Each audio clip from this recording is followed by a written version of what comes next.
Call roll, please. Centola, Yes. Guerrero, Yes. Leeper, yes. Oakley, Yes. Staub, Stahl, Yep. Williams. Okay. Mr. Trigg, would you lead us in the pledge, please? I pledge allegiance to the flag of the United States of America and to the republic for which it stands, one nation, under God, indivisible, with liberty and justice for all.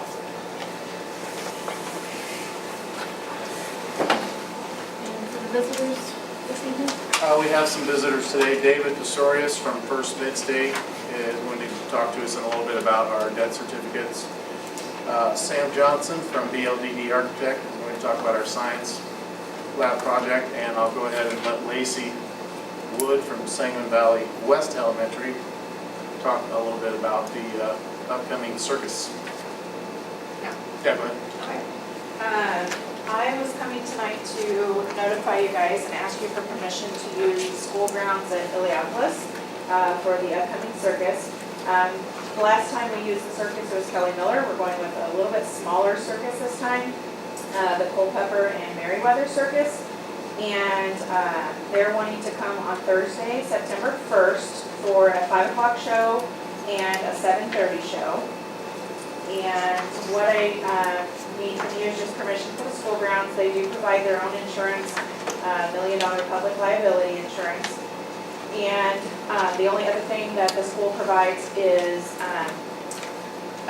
trash bags or something for the manure, which I usually contact a local farmer to see if he wants that. And then water hookup, and that's basically it. So not much to provide for them, and PTO takes care of selling tickets and all of that. So I just need permission to use the school grounds, and that would be located off to the, I would say, the south of the playground, where the ball field meets the playground area. So, and then of course, included with that circus is the visitor from the clown, which I think would be August 23rd, to both schools, and that's about it. So, What was the date again, Lacey? September 1st is a Thursday. At 5:30 and 7? It's a 5 o'clock and a 7:30 show. Had that wrong. Yeah, 5 o'clock, 7:30. yes.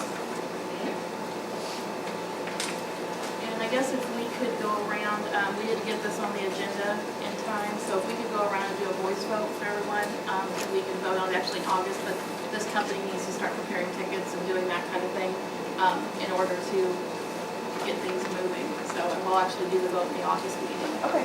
Okay? So, Brad? Yes. Yes. Yes, for me? Yep. Yes. Okay.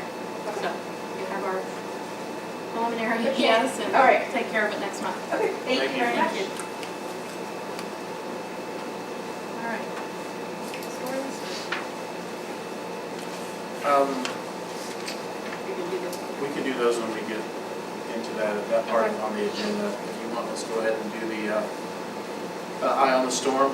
We Okay. have Mr. Gorecki here today and Mrs. Magnuson to talk about the high school and middle school course field trips. Yes. Well, if you don't know me, my name is Mr. Gorecki. I do the high school band, high school choir, and middle school band. And I wanted to first thank you guys for approving the 2 trips that we took for the music programs this past school year. We took 2 trips. One of them was the middle school choir, and the band also took one of our trips. So first, I'd like to ask Ms. Magnuson to tell you about the middle school choir trip. Good evening. For the past 2 years, we've had the permission to go to the music festival at Six Flags in St. Louis. They have choir days as well as band days, and middle school choir would go on one of the choir days. They have 3 different dates in May, so if we receive your permission, we can sign up for the 5th, 6th, or the 12th of May. And what the students do is they prepare 2 songs that are different styles and also warm up, and they perform that in front of 3 judges who score them, and then they receive back written scores as well as verbal scores that the judges record, and they also give us a recording of what the choir sounded like when we sang. And the students had a really great experience this past year. 51 students went. This this May, and last school year, 40 students went. And we would also like to ask if it would be possible to use the school district buses. For the past 2 years, we've had permission to do that.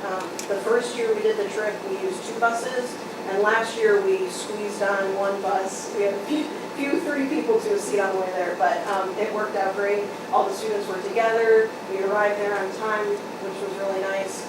And then with some written permission, some students went home with their parents, so we had a little bit more space on the way back for home.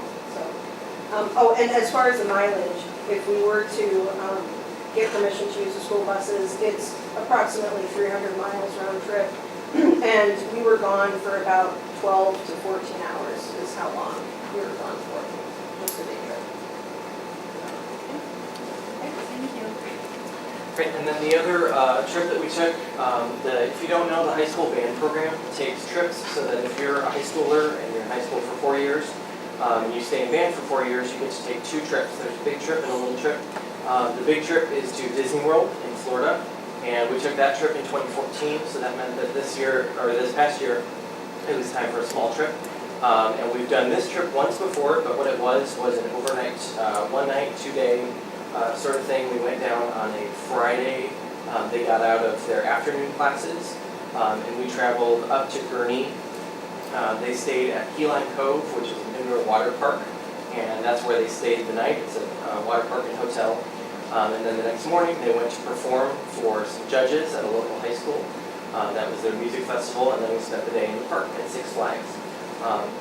So I think it was a really positive experience for the students. They got a lot out of it. They get some feedback from the judges. And I'd like to ask 2 of the students who were on the trip to tell you more about that trip.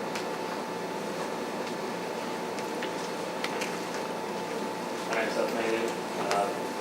The trip we went on, it was a great experience because the judges gave good feedback on to help hone our music skills for next marching season, because it helps really with the music and how we sound along with marching. We want to try to get the highest score for next season.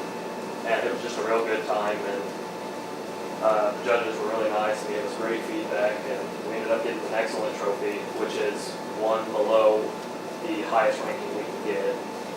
So I think it was a great experience, and now Ashley's going to tell you about the Six Flags and the hotel we stayed. My name is Ashley Nicole. Like Seth said, it was a great experience. When we first went, I think that everybody was a little nervous because we've never done this before, performing in front of 3 judges. But when we went to the hotel and we were with all of our friends, we seen the water park and the arcade, that kind of calmed our nerves a lot. I think that helped us better prepare for the next day.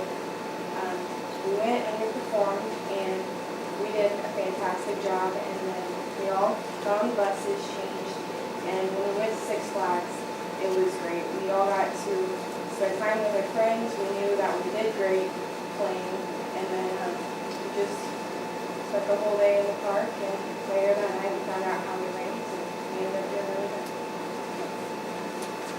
Thank you, guys. So as you can see, it was kind of a fun trip for them. They had a really good time, and I think they got a lot out of it. The 2 purposes of the trips that we take in high school are, 1, so that they learn something and perform somewhere other than Niantic. They get a chance to get some feedback from some really good people. When we go to Disney, they get to march in front of thousands of people, and they march in the parade in downtown, or not downtown Disney, where's Magic Kingdom is where they march, and they get feedback from judges there as well. This one was just that on a smaller scale, right here in Illinois, so it was really nice. And with your permission, I'd like to keep doing that every couple of years. We'll have our Florida trip in 2 years from now, and that'll be in the summertime. And one quick note, and that is that for this trip, as well as the Florida trip, we take coach buses instead of doing the school transportation, just because it's kind of a distance. I don't know if it's further than St. Louis, but it's also an overnight trip, so we use a coach bus for that. And we had about, I want to say 55 kids in high school band this past year, so that's about how many went on the trip. Right. And you all fundraise for that all on your own? Yes, we fundraise lots. Yeah. So if you see a band kid, buy something. Yes. Appreciate that. Thank you. Thank you. Next turn is the one that we don't do.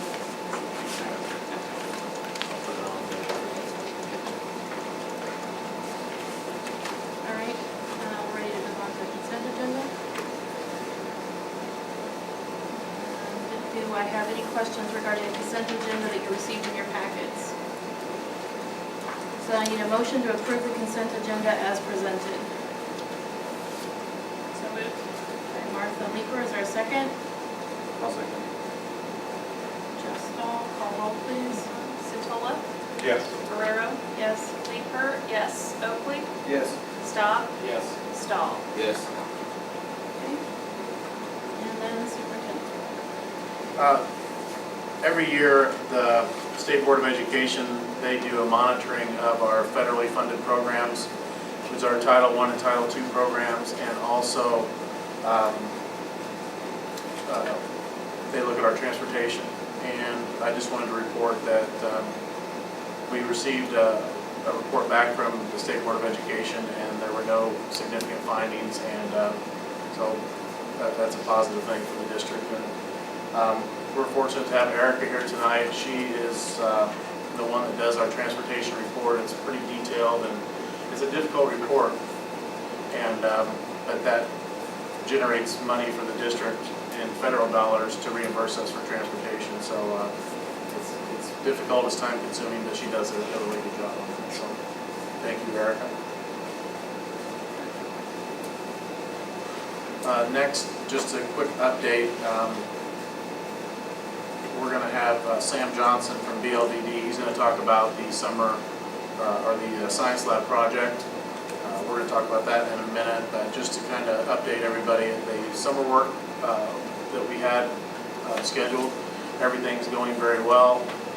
There will be a few smaller items on that list that we might not complete, but most of those can be done at the beginning of the school year without much interruption or so I just wanted to let everybody know that those things are going very well. I think Mike had asked about the roof, and he said that the roof is scheduled to be completed.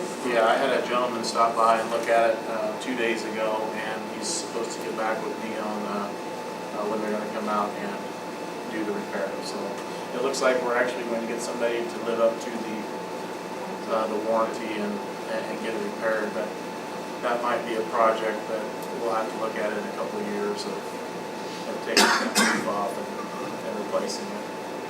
So, any other questions on the summer work? Or I don't know if anybody's been over to Sangamon Valley East Elementary, but they finally got all the timbers in place surrounding the playground, and I'm going to have to get some more wood chips to fill in some places, but it looks really nice, and I think our grounds as a whole are looking as good as they have since I've been here. So I would like to thank all of our summer help, and Bruce and Jason, Randy specifically, they're kind of ramrodding the program. So thanks to everybody, and I think it's going well. Will the East Elementary have all their Promethean boards before school starts? Or? We will not have those before school starts. They are not in, so that's something that we'll have to do as the year progresses. So. Okay. And then the last topic, I kind of wanted to bring everybody up to speed. Currently, we have 20 kindergarten students registered at, or that we think will register at Sangamon Valley East, and 25 at Sangamon Valley West. And the problem with that is we have 2 teachers at the East Campus in kindergarten, only 1 at the West Campus. And I have some reserves about moving a teacher back to Illiopolis when she was nice enough that we moved her, Leanne Myers, to Harristown this previous year. And I just, I don't know. I would like to see maybe after registration, what would be great is if we ended up with 25, 30 kids in both kindergarten classes and have the problem of trying to find a kindergarten teacher at Sangamon Valley East. So what I would like to be able to do with your guys' permission is maybe to go ahead and post for a kindergarten position. Just because we post it doesn't necessarily mean that we have to fill it. And we can look at the numbers after registration and make a decision on on what we want to do with that. But it's something that, you know, until we have an opportunity and finally move towards attendance centers, this is something that we're going to be dealing with. That's something I'd like to do next month, if at all possible, to get on the agenda to have that discussion, because having 10 students in a class down at Harristown is extremely wasteful. If you have 10 in 2 different kindergartens, 25 is borderline in one class up in Illiopolis, and we've moved teachers, and you're gonna have that problem in first grade. We had it last year in 3rd and 4th grade, and, you know, it's not conducive to the learning environment, it's not helpful for the teachers. I think we really need to look at having the conversation to get all of our K through 2 in one building, 3 through 5 in one building, and try to streamline things, first and foremost for the education of the students, secondly for the teachers, and not shuffling them each year to a new position. And I think, especially at the higher grade levels of 3rd and 4th grade, you're teaching completely different curriculum. You know, you're having to come up with new lesson plans, doing, you know, things like that, and I think that's a big issue if we're doing it on a yearly basis. So It really makes a lot of sense educationally to do that and have all of your grade levels in one building and on the same page.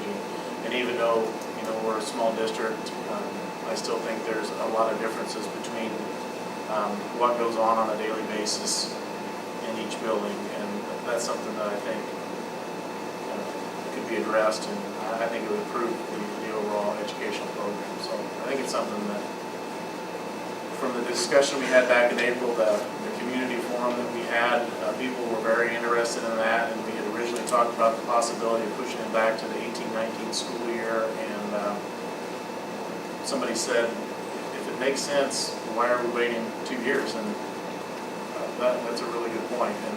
And we were trying to do it around a couple retirements, so we did not have to do RIFs. Instead of letting people go, we let the position go after retirement, and that was one of the reasons to try to wait. But I think it's something that we need to seriously consider and put on the agenda, and if people want to come in and discuss it, then that's the time to do it. I agree. And in the meantime, I guess we need to go around and, you know, I guess I hesitate when I hear 20 students and 2 teachers, you know, hit 20 and they come in at 25 or 26 in Illiopolis. I think you have to move a teacher. I don't think you can justify hiring another teacher for 1 year and leave 10 students in a classroom down there, but that's my own personal opinion. So, I mean, in the past, we've had 9 students in Illiopolis in certain classrooms. again, the more the reason that we need to all be in the same buildings and sharing our classrooms. But I just don't think it's, you know, educationally or financially a good idea. But I think also posting the position, having the resumes in your hand in the event that we do have to, you do have to do interviews is probably a good idea. Well, if the enrollment numbers support it, then we'll be ready to go. Right. Registration is August 4th. Third in my mind. I think it's Wednesday, the first Wednesday in August, or 3rd, sorry. That's all. Third. Yes, it's Me too. 3rd. All right, so if we, I guess we need to take a poll to allow you to go ahead and post for it, or do you need our permission to I post for it? don't necessarily think that it needs to go to vote or anything, it's just we can post it, and Okay, then if we, we do need it, we'll If the handle that numbers- in August. then I will send you guys an email, and we'll start the interviews, and then we'll do the official hiring in August. What is our student-teacher ratio now? I would vary on the building, I would say. I know that at the high school it is usually As an average overall? probably around 17, 18 district-wide.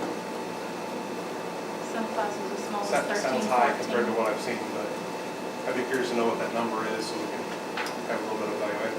I was thinking it was more like 12 or 13, so really we're probably not. No, I think most of the maybe classes are some. Yeah, I would say the average in our building is probably 18 or 19 per class. Last year in kindergarten, we had 7 kindergartners move in throughout the year, And the issue in Harristown is that we have a lot of students that show up on registration day that never came to kindergarten screening. Sometimes they use somebody's address because they want to, I mean, we get a lot of overflow from Decatur that I don't think you guys typically see in Illiopolis because there's no other, it's too far for Springfield or Decatur to drive out there.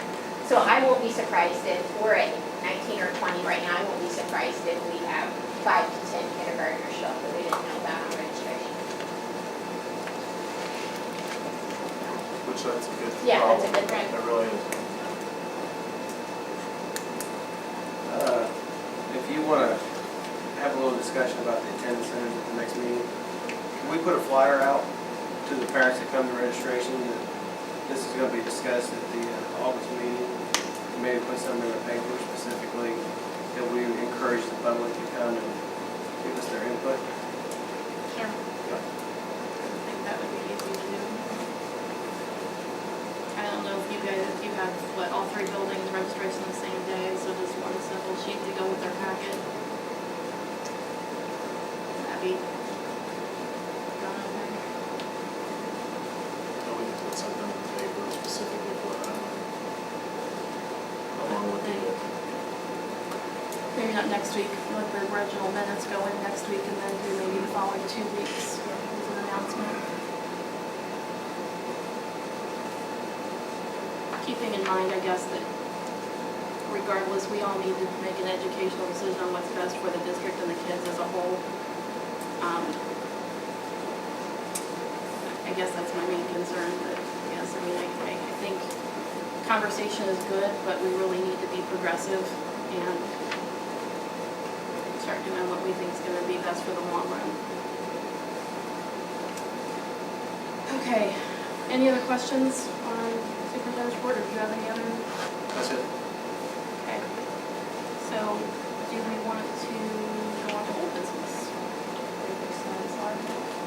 Want to do that first so they don't have to sit through our goals? Yeah, we could do that. Sam, do you want to talk a little bit about the science lab project and where we are right now? All right, good evening. Sam Johnson, I lead the pre-K-12 design group for our company, standing in for Todd Cerulik, who's the principal in charge of the project. I believe, have we handed out the bid tabulation forms? Yes. We were seeking 7 bid package bids. We got varied results. I'm going to start from the bottom, work up. Mechanical, electrical, and plumbing, so that's bid packages 5, 6, and 7. Came in approximately $35,000 over the estimate. Bid packages 4 and 5 came in $16,000 less than the estimate. Bid packages 1 and 2 only received 1 bid. That bidder bid on all bid packages 1 through 4, all the general bid packages. If you look closely at all of those bids, look closely at 3 and 4, I have a distinct impression that it wasn't necessarily a bid that reflects the scope of work. It's a bid that says, I don't know that I've got time to price this, so I'm going to make sure I've got a good healthy number in here, so that if it's awarded to me, I'm sure I'm not going to lose money. And it's considerably over the estimate. The bids for 1 and 2 are $124,000 over the estimate. So what I'd like to suggest that we do, first of all, I investigated why we didn't have multiple bidders, and there were 2 reasons that people mentioned. One was that the timing was coincident with when people have a lot of work over the summer. If they could start when the big summer rush was over, we could have had more bidders, is my opinion. And the second thing was that sometimes a contractor's work is affected by some of the other folks who are awarded the work. In other words, the mechanical, electrical, plumbing subcontractors. They were unknown. So, for instance, one of the bidders who I expected would have bid said, I didn't know who was going to do that, going to do the mechanical, electrical, plumbing work. You don't know how much cooperation you're going to get. It's someone you've never worked with. So I decided just to bid those things that wouldn't be affected. Now that those folks are identified, my suggestion is that the district select bid packages 5, 6, and 7, the mechanical, electrical, and plumbing, What you see when you look at those bids is they are good competitive numbers. They reflect the scope of the work, and they are strong local contractors. And that we rebid packages 1 through 4, allowing them to be bid individually or all as one group. I believe that we'll get competitive bids, which I think will save the district considerable dollars. It's not likely that the dollars come in will offset the increase in the mechanical and electrical and plumbing. And so the important point for me to make everyone aware is that the overall project budget was around $450,000. I believe that conservatively, the prudent thing would be for us to expect that they would fall somewhere between 475 and 525 after it's all said and done. I think it'd be great if it's on the small side, the low side of that, but again, being conservative, that's what I would suggest that we set as our expectations moving forward. And I believe that I should explain about the alternate bid for the ceiling in the kitchen. Yes. Again, I'm not intimately familiar with the project, but it's my understanding that we're doing work below slab to get new utilities in, which is above a working kitchen during the occupied time. It became clear to us from some contractors' concerns that unless a ceiling was installed, there could be dust, plaster dust, that could fall in and soil some of the food. Putting in a ceiling creates that barrier that allows everyone to feel strong and good about the approach moving forward. Maintaining the sanitary nature of the kitchen while construction is ongoing, I think is a strong idea. So that's why we recommend that alternate as well. There's about a 7-foot Interstitial gap space. in between the floor of the current lab and the ceiling of the cafeteria. Plenty of room to get in there and work, but But again, it's construction. it's going to be right on top of that plaster. But the positive thing is, I think that the possibility of a large chunk of plaster, from what I understand coming out of that, it's all wire meshed and Yes. it's a good quality ceiling Right. that's in there currently. It just needs to be covered. You're gonna cover with drywall or a drop ceiling? Lay and ceiling and new lighting, yes. I believe that's what we got called for. But it's got to meet certain standards to be in that. It's got to be washable and scrubbable to be in a kitchen area. All makes perfect sense. So the electrical bid that we're accepting is already taking into account that ceiling. And so when contractors rebid on 1 through 4, they're including that. Yes, they will. in the bid as well. Yes. You know, that alternate bid that you see on the right of the electric, that's what will add the lighting for the ceiling. Okay. So I guess the clarification is bid package 5, 6, 7 with the alternate bid for the electrical. Yes. Thank you for making that clarification. Okay. Does anybody have any questions of Mr. Johnson while he's here? This rebid, well, how much time is it going to? Thanks. I should have mentioned that as well. We want to turn around immediately, issue documents tomorrow, and have a minimum 10-day bid period, so that at your next board meeting, you're ready to go. There's one other thing. I would also suggest that we move the bid date back at least a month. That is a slight change. We might gather more bidders by giving them a little more time to get past the summer to complete the work. And you mean start date or bid date? I mean the end date, the end date, Okay. so that they can start later but still finish on time. Right. Okay. So, What's the end date now? October 30th? Yeah, I don't see that being realistic. Why don't, actually, my recommendation would be December 30th. Let's, If the district January 1 could. or something. Yeah. Ready for second if we semester. could get in there second semester, I think that would be, Yeah. that would be great. When's the end date for Christmas break? I think we start back Third or fourth. 4th maybe, I don't have my calendar.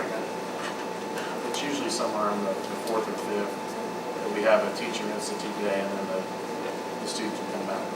Third is Tuesday, the fourth is a Wednesday. So even if we put that day, the start of the second semester, I think that seems, because that'll open up a larger window for them to Right. schedule people It in. may be more attractive to more bidders. Right. So by awarding 5, 6, and 7, say that the general comes back and says that it's gonna be $650,000. What's our, Then we are committed to that work. So we either, I don't think that's going to happen, to be honest. And we may have to stop them. And what it allows us to do is 30 days from now, or whenever, July 7th, August 17th, what we may do is we may hold off on issuing the notice to proceed to bidders 5, 6, and 7 until after we receive these bids. That seems reasonable. Does that make sense? Because they wouldn't start without the other work anyway. would they? Right. What we'll do is we'll let them know that the district is accepting the bids. We'll ask them to put together their bonds and certificates of insurance, and that it's the district's goal to issue the notice to proceed August 18th.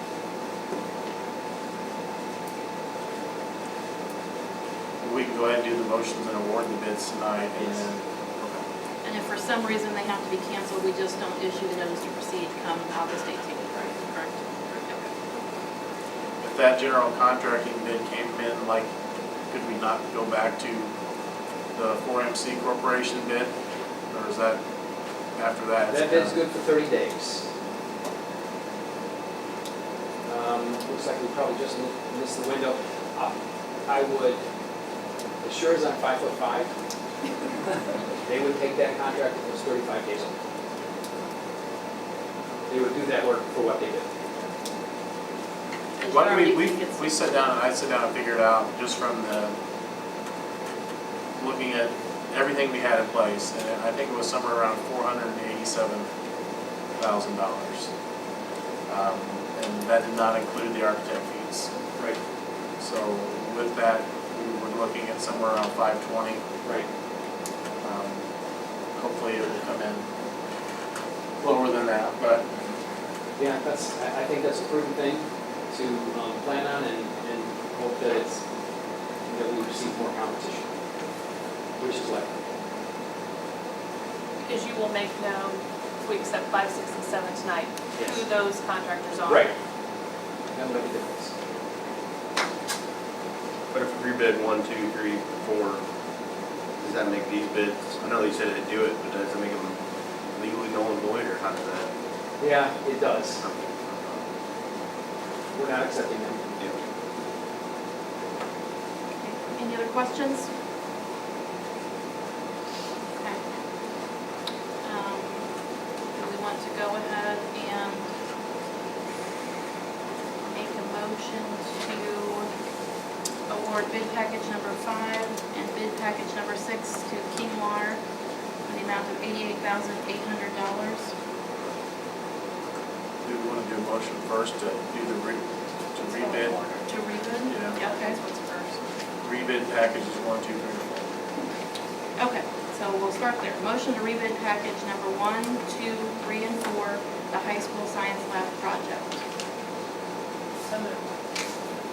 Motion made by Martha Leeper, is there a second? I'll second. Mike Scott, call roll please. Guerrero, Yes.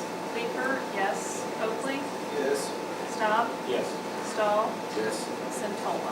yes. Now, motion to award bid package 5 and bid package 6 to Kinglar for $88,800. Motion. Is that Brad? Yes. Made by Brad Santola, is there a second? I'll second. Jeff Stahl, call roll please. Leeper, yes. Oakley, Yes. Staub, Yes. Stahl, Yes. Centola, Yes. Guerrero. Yes. Motion to award bid package number 7 and bid package alternate A1 to Anderson Electric for the amount of $24,142. Motion made by Mike Staub, is there a second? Second. Brad Santola. Call roll, please. Oakley, Yes. South, Yes. Stahl, Yes. Santola, Yes. Guerrero, Yes. Reaper. Yes. Okay. And at that point, are we ready for Mr. Torres? I think we are. Thank you. Thank you, Sam. Thank you. My pleasure. David, you want to go ahead and Sure. See you, Sam. See you, Dave.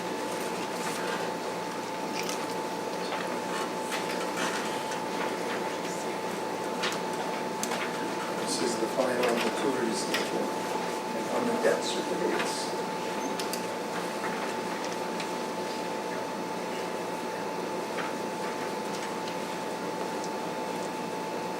All right, this is the last step in the process, and the debt certificates are sold.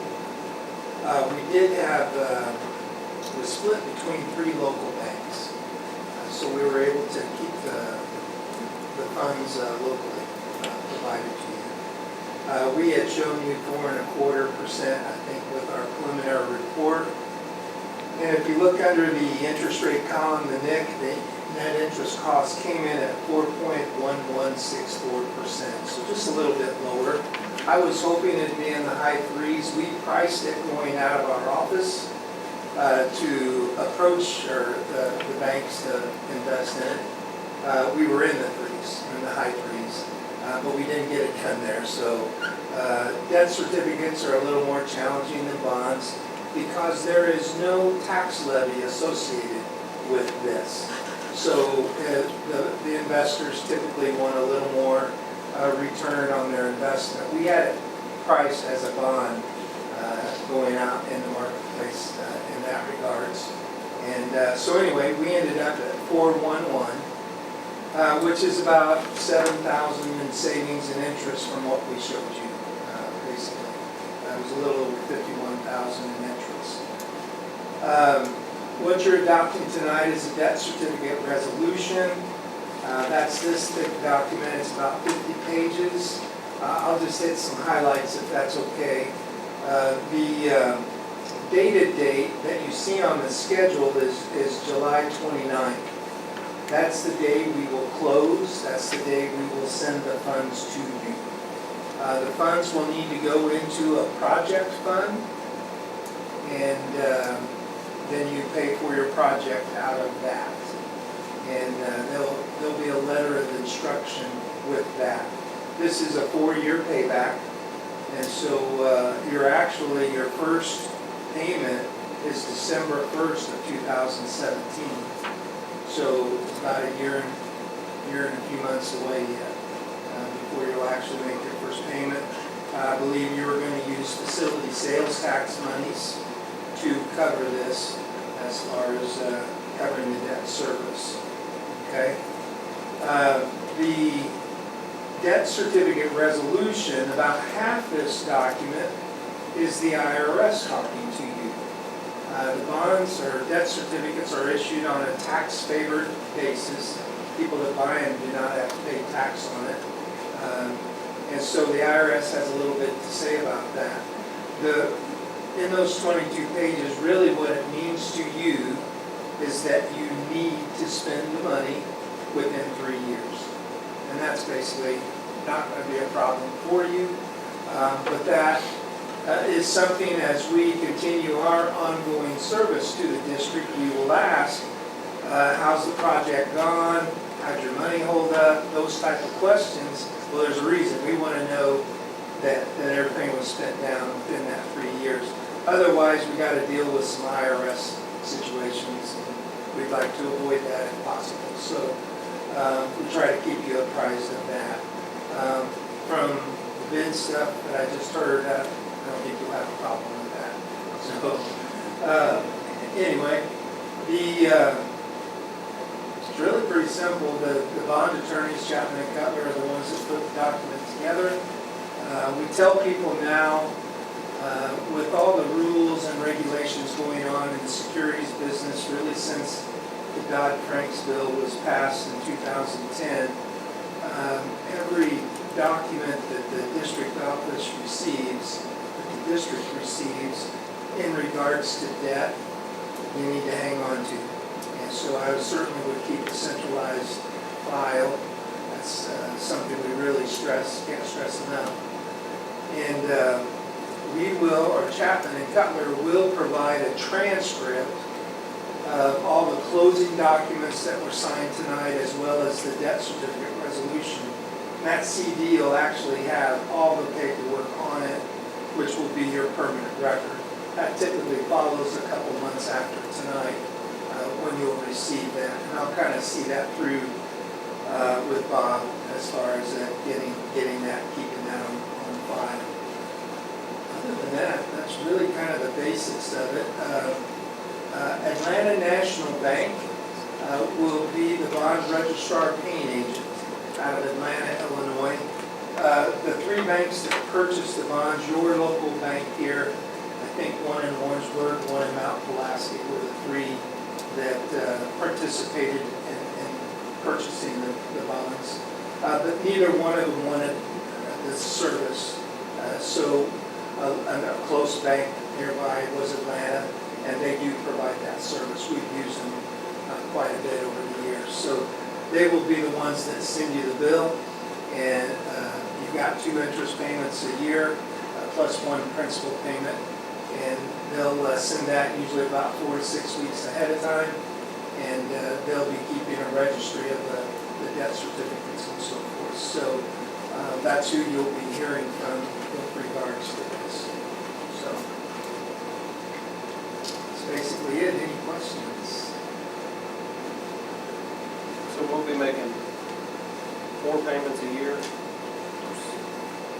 No, you'll make, like December 1st of 17 will be your first payment, Mike, $75,000 in principal, and also $19,572.88 in interest.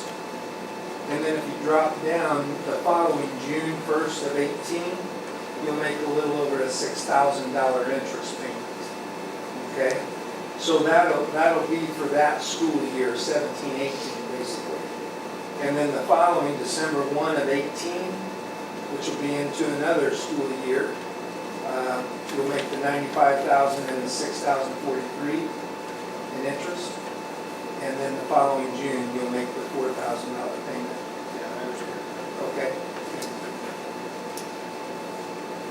Anybody else have any other questions? And Chapman and Cutler required the long agenda item on their agenda, unfortunately. So, and that's really the motion that you would be making to approve the resolution. Okay. It is a tongue twister. And Yeah, it is, isn't it? Yeah. I read it, I didn't even know why I read it. So if we're ready, we've already signed all of the necessary paperwork that you need, correct? Yes. Okay. So then we need a motion to approve the resolution authorizing and providing for an installment purchase agreement for the purpose of paying the cost of purchasing real or personal property or both in and for the district, and for the issue of debt certificates series 2016 of said school district evidencing the rights to payment under said agreement, providing for the security for and means of payment under said agreement of said certificates, and authorizing the sale of said certificates to the purchaser thereof. I recommend that we pass the resolution. Is there a motion to approve? Mike Staub. Is there a second? I'll second. Martha Leeper, call roll please. Staub? Yes. Stahl? Yes. Centola? Yes. Guerrero? Yes. Leeper? Yes. Oakley? Yes. Nice job. Thank you. Absolutely, thank you. Thank you. Thank you, David. All right. What's my resolution? Oh, back to this, yeah. All right, back to this. This is our first reading of our district goals that came out of our April meeting. We'll have the first reading of goals 1 and 2 for our August board meeting. We're going to go over district goals 3 and 4 this evening. Basically, have a conversation, see if we need to add, change, do anything differently. So in your board packet, you have goal 3 is student achievement and curriculum. Vision, you want just to read it down the page? Do you think that's the best way to start? Probably, yes. Okay, so the vision, all students will engage in positive learning environments that focus on their individual needs, interests, and aspirations. Keeping a reminder that everything that we compiled came from that April meeting that we spent the day here, and IASB kept track of everyone's comments and basically compiled this list for us with a little bit of tweaking. So students will demonstrate continued and progressive growth. So sub-goal 1, we have developed school improvement plans individualized to the age groups, pre-K through 2nd, 3rd through 5th, 6th through 8th, 9th through 12th, realizing that they're all going to be doing different things different times, which address academic achievement in literacy and math. And then through a data source using MAP, DRA, universal assessments, Illinois 5 essential surveys, which our teachers and staff will already do, and will continue to do. And we will get monitor dates of January at a midpoint in the year, and then a final June monitor date. Any questions on sub-goal 1 or suggestions from anyone? And basically, I guess that's just everything that we kind of spoke with the administrators about how they currently assess, and just kind of getting them to give us twice a year indications and showing us growth, showing us the data, showing us what all of the information is that they've collected throughout the year, so that we can continue to build upon these goals in the future years. So sub-goal 2, moving on, implement comprehensive plans at all schools, elementary, middle, high school, to encourage positive student behavior and interactions. So the data source given is the SWIS School-Wide Information System and School Insight. Also, again, having the administrators come back at a January midpoint of the year and a June at the end of school year to update us on those things. Any questions on those? Okay, and second, district will provide a comprehensive and complete education program. Sub-goal 1, continue professional development to create consistency. And then sub-goal 2, investigate possible restructuring to ensure uniformity throughout the education program. Again, this came up several different times at our April meeting with people basically stating the need for everyone to be on the same page, the benefit of having all of the teachers working together, teaching the same things, attending the same professional development, being on the same curriculum, that type of thing. So that we don't have this 5th grade year where everybody comes together and they've been doing different things, I guess. Data source would be the school improvement plans that each of our schools already have and will continue to do, and they will again update us January after the first semester and June after the second. Okay. Moving on to community and district relations, which is goal area 4. Vision, the district will provide a safe, respectful environment and a strong home-school connection to attain student success. The district will increase communication and family engagement as part of its effort to attain the highest level of achievement. Sub-goal 1 is to update the websites weekly and the announcements daily. I believe Mr. Gurecki currently is in charge of this, so we're going to put a little bit more strain on him to do something weekly, just as far as pictures and anything else, communications that we need to have done on a regular basis. And of course, I believe the school secretaries do the announcements daily. And if they're gone, do we have a backup that there'll still always be an announcement? Or can we get a backup? Because that was something that came up, I guess, after this. I think we can do that. Most of our subs I know, I always look to typically know how to it do that. see. Yeah. Or Mr. Gurecki. Again, I don't really know that that's a data source other than us, if we didn't really have that, we're going to be monitoring our own website, we're going to be monitoring our own communications, making sure that we're updating them regularly. I don't know that there's a specific date. Sub-goal 2 is prepare and mail a biannual newsletter update to every mailbox in our district. Basically, again, that came up at our April meeting was coming up with some type of a card, mass mailer, that is as least expensive as possible, but a way to get information for people who may not watch the board meetings, who may not get the newspaper, but still live within the district and would like updates. So they would get those twice a year. For instance, we can do one in January, which will be our first one, indicating what we've done through this process and setting goals and directives and kind of update the whole community, not just those that have kids in school. And it'll be done January and July, where that's this stated date that we've set.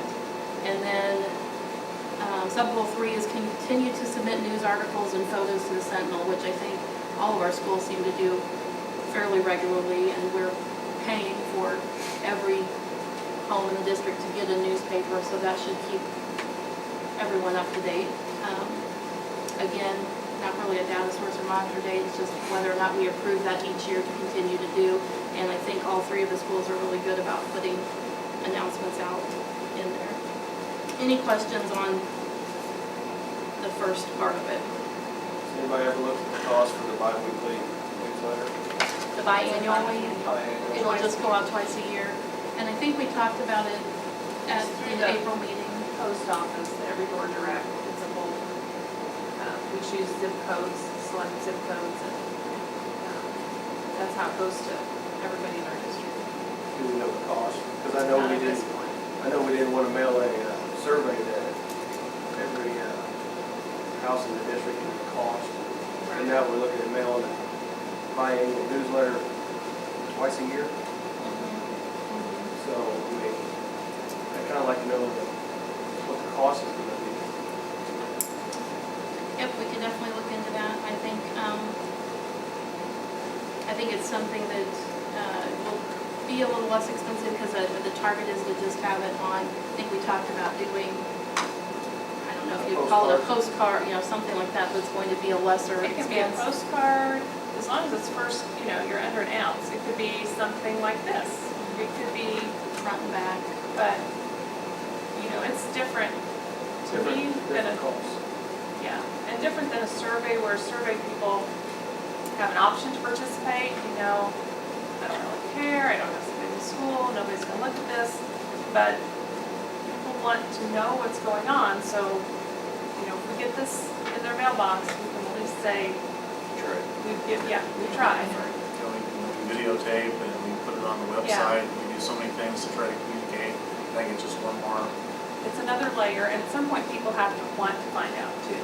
So we're giving all these layers, hopefully something will resonate with, And it's something that the monitor days that we will obviously, will get a cost before we would ever do it. This is just a first reading. But we'll also see how well they're received. We can get community feedback as far as, all of us in the community. I'm sure the schools will hear from people that may get it in their mailbox. And if it doesn't seem to be going over well, it's definitely something that these goals are ever changing. So we can always update and do something different in the future if it doesn't seem to be beneficial. Anything else before I move on? And the cost, who wants to look into that? I'll look into that. Martha will take care of costs. And then, the next will be the district will encourage the community to participate in the educational process and extracurricular programs provided. We came up with continued senior citizens free access to the school events that require an entry fee. Obviously, we want others to be able to come back and enjoy our games and take part, and that's a way to do that. And we also discussed in April holding a board meeting off-site each year, one a year, making it the July meeting, and beginning next July, we will alternate between Illiopolis and Harristown campuses. I believe we spoke about starting Harristown July 2017. Just as a way, we're here, we're centralized, everybody knows we have the meetings here, they have the opportunity to come anytime they want, but maybe we will catch a few more people out and about if we do one. And again, if we find nobody else is coming, and in a year or two we decide, well, that was, we'll change the goal to another thing. Something to try to get more activity in the community, basically. And we would do that at, obviously, I assume each of the cafeterias or somewhere that's Probably the library and their commissions Library, perfect. We like air conditioning. That might be better. Yeah, in both schools. I mean, we could do library in Illiopolis and in Harristown, so. I will jot that down. So for the reading in August, we will have 3 and 4, and, which is basically building and grounds and financial. So we'll have a That's first one. 1 and 2 in August. I'm sorry, 1 and 2. You would think we would go in number order, but we don't. Sorry. And so we'll go over those, we'll have a second reading of this, and anything, definitely open. You think we need sub-goals 3, 4, or 5, if there's anything you think we should add, this is the time, I guess, to kind of discuss it and see where we're gonna go forward. For the senior citizen free access to the school events, what do you guys think about adding veterans?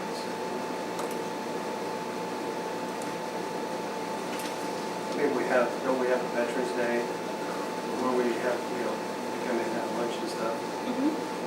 So add veterans free access as well. Any comments, questions? I don't mind. How are you gonna monitor that? Are they gonna, if I don't know if you've been a veteran? I don't know if do they carry veterans cards or something? If they're active military, they are, I don't know. But we can make that as part of the stipulation, is that we'll accept it as long as you have ID card or. Yeah. Okay. dog tags and not. Okay. Veterans with ID. Or active military. Right. That's a good idea. Really. Yeah. Okay. All right. Anything else?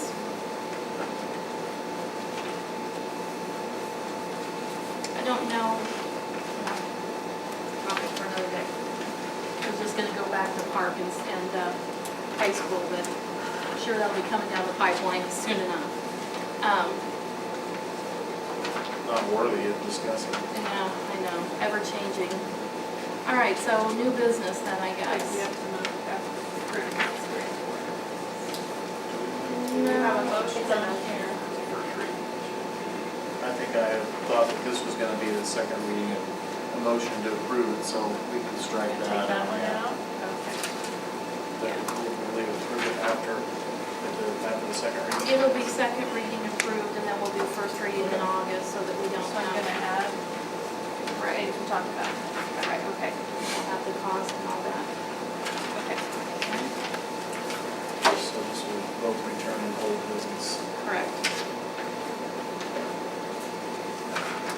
So then moving on to new.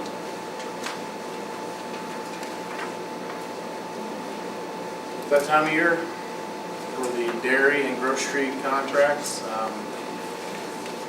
Prairie Farms was the only game in town for the dairy contract as usual. So I recommend that we award the dairy contract to Prairie Farms for the 2016-17 school year. Milk did drop. Will actually be, it will come under what we're charging for a carton of milk, which is 25 cents, and will come in this year at .2414. Great. And are they all, is this the only game in town? The only one that Yes. come to care to our I don't know of district? anybody else. There's Dean's, but I've told them twice about it. Must be too late to do. Yeah. Make a motion to accept.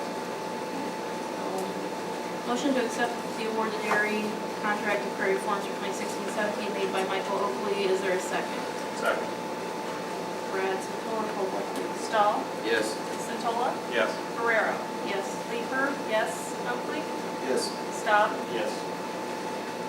And then grocery? For the grocery contract, we had Cisco and Cole Wholesale, and Carol and I sat down and looked at the things that our cafeterias serve on a regular basis, and we pulled some other items out, and we literally compare hamburger buns to hamburger buns, and Cole Wholesale came in lower on the majority of the items, so I'll recommend that we go with Cole Wholesale for a grocery bid. And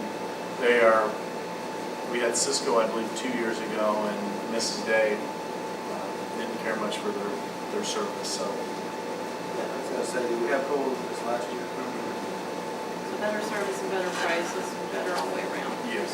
So motion to award the grocery contract to Cole Wholesale for the 2016-2017 school year.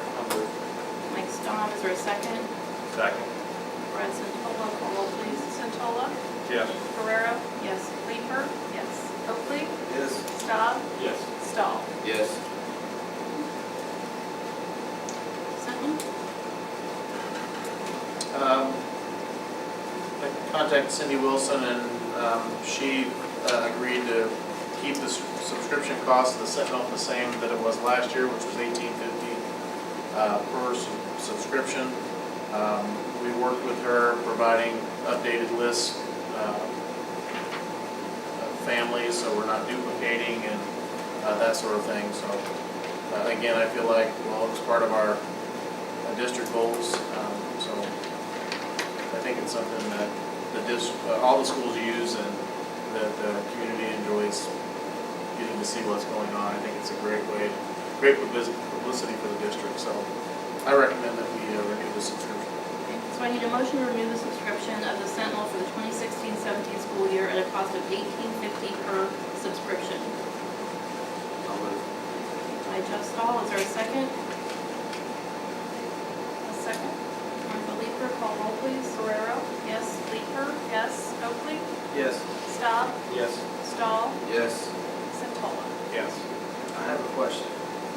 Is there a way that we can possibly have access to some of the pictures that are in the Sentinel to update our website with, so the color? So the pictures that are going to the Sentinel, we would like to have them. I didn't know if there was a way that Mr. Gregg could have like access to those pictures so we could use them to update our website with. The A lot of majority times probably they come are the from same us. pictures. They're From usually us. the same pictures. Unless it's Cindy at an event taking a picture, otherwise it's from us. Okay.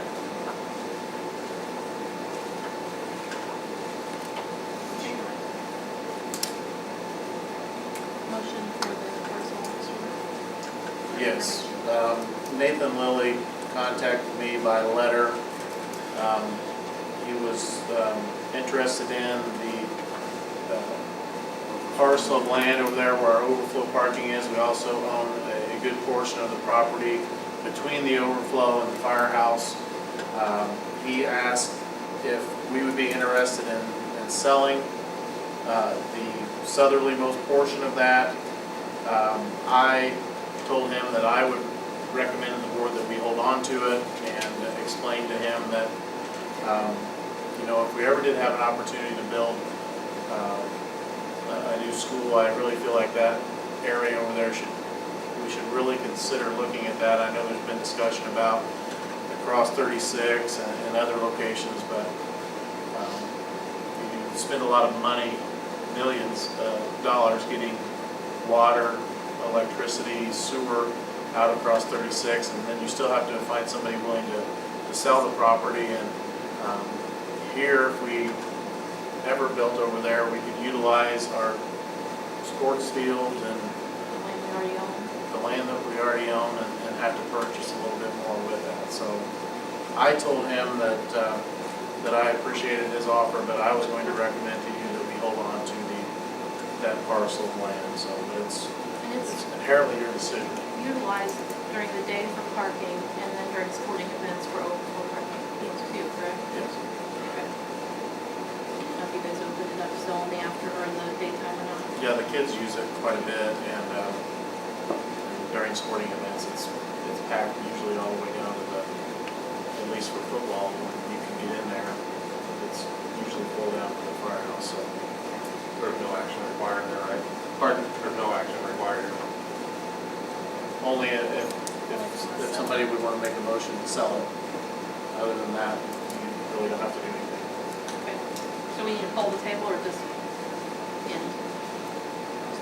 Guys, for my motion. Okay. No motion? All right. Next. I believe maybe it was at the last contract negotiation with the certified staff, we allowed them to bank personal time up to, they receive 3 personal days a year, and allowing them to bank up to 2 for a total of 5 personal days they could bank for one given school year, never to go over 5. I would like to see something done similar with the non-certified. If they have a vacation or something, a lot of times it's a dock day. Because you can't take the sick benefit to go on vacation or, so this gives them an opportunity, if they know something's coming up in advance, that they can plan ahead and bank. They receive 2 personal days per year. I would ask that you allow them to bank 2 for a total of 4 for any given school year. And right now, if they don't use them and they go to what then? Sick, They go to sick. yes, if they're unused. So then I need a motion to amend the non-certified handbook to allow the banking of up to 2 personal days per year with a maximum of 4 in any given school year for non-certified. Yes. Mike Staub, is there a second? I'll second. Mike Oakley, call roll please. Bleeker, yes. Oakley, Yes. Staub, Yes. Stahl, Yes. Centola, Yes. Rivera. Yes.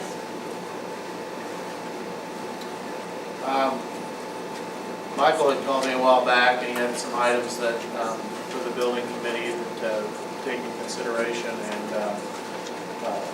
one of those areas was the parking lots at Harristown and here at the high school. Both are, the oil's starting to bleed through quite a bit, and I look back and we had not done anything on these lots for 3 years. And so I'm going to recommend in 3 separate motions that we do the oil and chip for Harristown, here at the high school, and for the bus barn. They're going to do a little bit of grading on the road that goes down to the bus barn. I don't know if you've been on it, but it's cut pretty bad, and it's getting to the point where it's actually starting to collapse down in onto the track, and that's something that may have to be addressed, whether we do a retaining wall or something, but I think it's time to do something in the parking lots here and at Sangamon Valley East. And then what I would like to do next year is to look at having this overflow parking primed and then oiled and chipped, and then do Heliopolis' campus and then start a rotation of where we're doing something on the lines of tar and chipping each year. How far on the overlap, the whole thing, or just where it is now? What's that for? On the overflow here? Just where it is, rock now. I mean, if we want to have somebody come in and do the rock and level it and do, expand it a little bit, we could probably do that for not a great deal of money. So maybe that's something that we can look at next year, but I think it's something that needs to be done. Also, we do have a machine that does the blacktop, and that hasn't been utilized for at least 3 years, I would guess. And I'm going to have Bruce and Randy work on that this fall and see if we can get that back operational, and then start working on some of our blacktop areas. They need attention. Harristown's really in pretty good shape. Their blacktop, maybe one crack that would need attention, but it does all need to be sealed again, especially here at the high school. So we're going to see if we can get that going and doing that again. So there, one more thing very quickly. Back when Monty was here, he looked into having ACE. I called ACE. They never returned my call as far as giving us a bid. So, and I also think in the past, on Monty's recommendation, that ACE really didn't do as good a job as done. So. There was a company I recommended last year and the year before also out of. Morse? No, it wasn't Morse Driveways. It was, kind of Forsyth. But they do. B&W, yeah, thank you, paving, and they do work for and with Dunn Company, and they said they wouldn't bid against them in any way, so, and we ran into that, I don't remember if it was last year or the year before, doing something with asphalt, but we've tried to shop this around a couple of different times. And Dunn came right out, and I think looking back, this is very much in line with the cost of what we did 3 years ago, which rarely happens, so. And they do a nice job, and he said he would squeeze us in before school started. It's even better, yeah.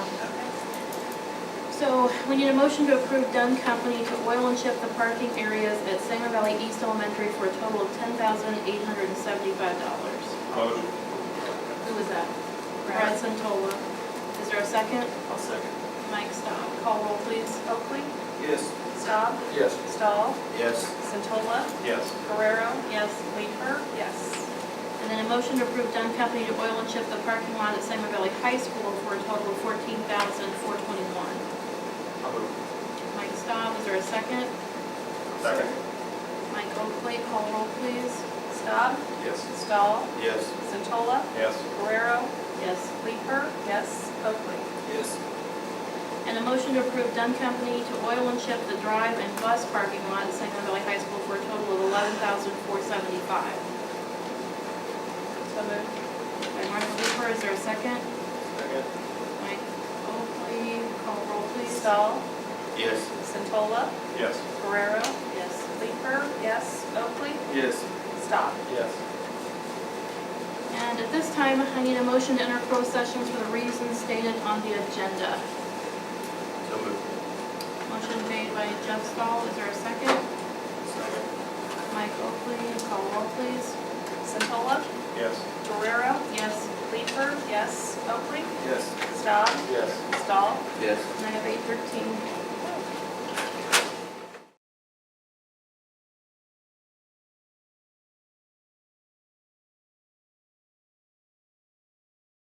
Minutes as read in closed session. Jeff Stahl, is there a second? Mike Oakley, call roll, please. Guerrero, Yes. Leeper, yes. Oakley, Yes. Staub, Yes. Stahl, Yes. Centola. Yes. I need a motion to employ Heather Longson as high school football cheer coach for the 2016-2017 school year. Motion.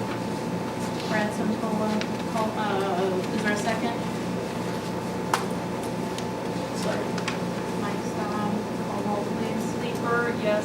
Oakley, Yes. Staub, Yes. Stahl, Yes. Centola, Yes. Guerrero. Yes. Motion to employ Jason Knobloch as high school maintenance custodian. Motion. By Mike Oakley, is there a second? Martha Leeper, call roll, please. Oakley, Yes. Staub, Yes. Stahl, Yes. Centola, Yes. Guerrero. Yes. Leeper. Yes. Okay, and before, What I was gonna say. before we close, I did want to mention to Mr. Gurecki, was so kind as to point out that we did have an issue with the battery last meeting. He's taken care of that, and he and forever else is going to be corded from now on, just in case.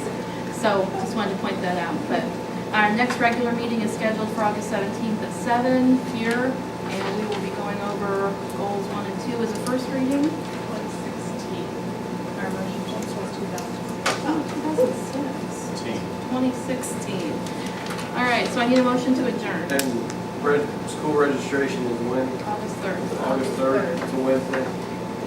11 to 7. Correct. Yep. So, motion to adjourn. Motion. Motion made by Mike Oakley, is there a